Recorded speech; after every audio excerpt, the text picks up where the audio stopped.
నియోజకవర్గం నల్మేట గ్రామంలో గత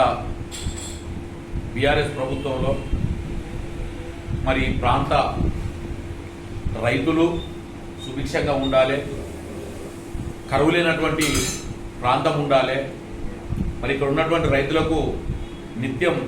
ఆదాయం ఉండాలి అనేటువంటి ఉద్దేశంతో ఒక కుటుంబ సభ్యులుగా, కుటుంబంలో కుటుంబ పెద్దగా మరి మాజీ మంత్రివర్యులు స్థానిక ఎమ్మెల్యే హరీష్ రావు గారు ఆలోచించి ఇక్కడ ఉన్నటువంటి రైతాంగాన్ని మరి ఆర్థికంగా బలపరచాలనే ఉద్దేశంతో మరి ఆయన ఈ యొక్క ఆయిల్ పామ్ చెట్లు ఏవైతే ఉన్నాయో మరి ఎక్కడో మరి ఈ ప్రాంత రైతులు ఊహించని విధంగా ఈ ప్రాంత రైతులకు తెలియనటువంటి పంట మరి దొంగలు ఎత్తుకపోరు, కోతుల బెడద ఉండదు, మరి పిట్టల బెడద ఉండదు, మరి ఏ బెడద కూడా లేనటువంటి ఒక చక్కటి పంట ఈ ప్రాంతంలో రైతులకు ఉండాలన్నటువంటి ఆలోచనతోని మరి ఆయిల్ ఫామ్ చెట్లు ఏవైతే ఉన్నాయో ఈ ప్రాంత రైతులను ఒప్పించి మెప్పించి మరి వారి ద్వారా మొక్కలను నాటించడమే కాక మరి వచ్చేటువంటి పంట ఏదైతే ఉందో మరి మారుమూల ప్రాంతంలో ఇక్కడో ఉన్నటువంటి ఫ్యాక్టరీలకు తీసుకపోతే వాళ్ళకి ఇబ్బంది అవుతుందనేటువంటి ఉద్దేశంతో జర్మనీ టెక్నాలజీతో మరి ఒక ఫ్యాక్టరీని కూడా ఇక్కడే తీసుకొచ్చి మరి ఇక్కడే ఫ్యాక్టరీని కూడా మరి నిర్మించి మరి గత ప్రభుత్వంలోనే 300 కోట్లు వెచ్చించి మరి హరీష్ రావు గారు మంత్రిగా, కేసీఆర్ గారు ముఖ్యమంత్రిగా ఉన్నప్పుడే మరి 300 కోట్లతో ఇక్కడ ఆయిల్ ఫామ్ ఫ్యాక్టరీని మరి ఇక్కడ నిర్మించుకొని మరి మొన్న పూర్తయినటువంటి పనులు పూర్తి కాగా మరి ఏమంటారు పెట్టిపోయినోడు పేయంత ఉంది చూసి అన్నట్టుగా ఇవాళ మరి దొంగచాటుగా మరి మాయ మాటలతో ముఖ్యమంత్రిగా అయినటువంటి రేవంత్ రెడ్డి ఇవాళ మరి ఆ ఫ్యాక్టరీని ఓపెనింగ్ చేస్తా ఉంటే నిజంగా నవ్వుస్తా ఉంది. మరి ఈ ప్రాంత రైతులకు మరి గత 60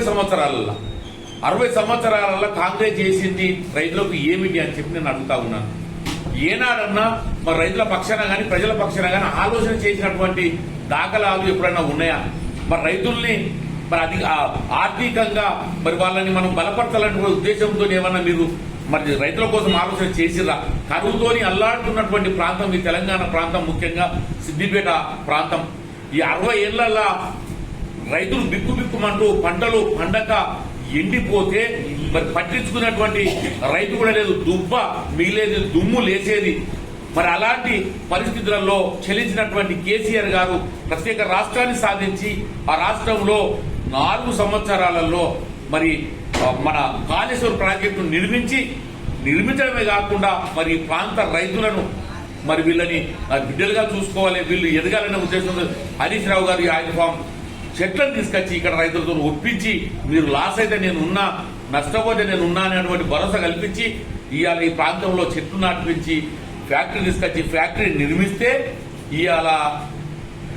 రేవంత్ రెడ్డి గారు వచ్చి రిబ్బన్ కట్ చేసిపోతా అని ఇవాళ రావడం ఏమంటుడు పాసినోడు సంపాదిస్తే బంగారు పనులు తిరిగిపోయి అన్నట్టుగా ఇవాళ మరి అనేకమైనటువంటి వడ్డుకులు ఎదుర్కొని అనేక సమస్యలు ఎదుర్కొని మరి ఇక్కడ ఈ ప్రాంతంలో చెట్లను పెంపించే విధంగా ఆయన చర్యలు తీసుకొని ఫ్యాక్టరీ తీసుకొచ్చి ఇక్కడ నిర్మిస్తే ఇవాళ మేము తీసుకొచ్చినామని చెప్పుకోవడానికి ఇవాళ రేవంత్ రెడ్డి రావడము ఇది నిజంగా ఇది అత్యంత దయానీయమైనటువంటి పరిస్థితి. మరి ఇలా కేసీఆర్ హరీష్ రావులకు దక్కాల్సినటువంటి క్రెడిట్ ని తీసుకపోతాను అనుకోవడము ఈ ప్రాంత రైతులు ఏ మేరకు కూడా సహించరు, ఒప్పుకోరు. ఈ ప్రాంత రైతులకు తెలుసు, ఈ ప్రాంత రైతులకు మొత్తం ఏబీసీ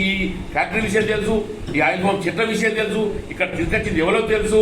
ఈ పెట్టింది ఎవరో తెలుసు. కానీ దీన్ని చూపెట్టి ఏ మారుతా అని అంటే మాత్రం రైతులు ఏ మారే పరిస్థితిలో లేరు. రేవంత్ రెడ్డి ఇది మంచిది కాదు నీకు అని చెప్పి సందర్భంగా తెలియజేస్తా ఉన్నాను.